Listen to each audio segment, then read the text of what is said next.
ហើយថ្ងៃនេះគឺខ្ញុំមានវិធី2យ៉ាងសម្រាប់ឲ្យអ្នកទាំងអស់គ្នាដើម្បីដោះស្រាយបញ្ហាជាមួយនឹង Telegram Upload Notification ហើយចំពោះចំណុចទី2វិញគឺដឹងតែដើមហ្មងអញ្ចឹងចំពោះវិធីទី1គឺយើងទៅ reset setting notification របស់ Telegram ដោយយើងបើក Telegram មកបន្តមកយកពាក្យ setting អូសចុះក្រោមបន្តិចមកយើងយកពាក្យ notification និង sound បន្តមក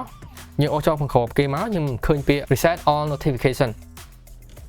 តោះមកយើងចុចមកយើងនឹងឃើញពាក្យ reset តោះមកយើងជិះ reset វាអញ្ចឹងបើសិនជាប៉ុណ្ណឹងអត់តន់ដាទេអ្នកទាំងអស់គ្នាអាចបន្តទៅមើលថាទាំងអស់គ្នាបានបើកជាមួយនឹង do not disturb ឬអត់អញ្ចឹងចំពោះកន្លែងនេះគឺថាតើអ្នកទាំងអស់គ្នាបានបើកអត់បើសិនជាទាំងអស់គ្នាបើកអ្នកទាំងអស់គ្នាបិទចំណុចនេះអញ្ចឹងចំពោះវិធីទី2វិញគឺយើងចូលទៅក្នុង App Store និង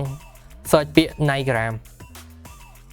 តោះមកអ្នកទាំងអស់គ្នានឹងឃើញមួយ app មួយដែលមាន logo ពណ៌ខ្មៅនេះតោះមកអ្នកទាំងអស់គ្នាចុចដំឡើងវាមកអញ្ចឹងនេះគឺខ្ញុំដំឡើងហើយខ្ញុំអាចបើកមកអញ្ចឹងចំពោះវិធី login គឺដូចជាមួយនឹង Telegram របស់យើងអញ្ចឹងអ្នកទាំងអស់គ្នាវាយលេខទូរស័ព្ទរបស់អ្នកទាំងអស់គ្នាមកអញ្ចឹងចំពោះ app នេះគឺខ្ញុំបានសាកល្បងប្រើហើយគឺវាមានពាណិជ្ជកម្មបន្តិចតួចនៅលើអេក្រង់របស់យើងប៉ុន្តែ notification គឺវាដើរមកវិញបានធម្មតាអញ្ចឹងសម្រាប់វិធី2យ៉ាងនេះគឺខ្ញុំសង្ឃឹមថាមានមួយសម្រាប់ឲ្យអ្នកទាំងអស់គ្នាអាចជួយដោះស្រាយបញ្ហា Telegram របស់អ្នកទាំងអស់គ្នាបានអញ្ចឹងចំពោះអ្នកដែលអត់ទាន់អាចដោះស្រាយបញ្ហានឹងបានទេក៏ដូចជាអ្នកដែលមានវិធីដោះស្រាយផ្សេងទៀតអាច comment នៅក្នុងខាងក្រោមបាន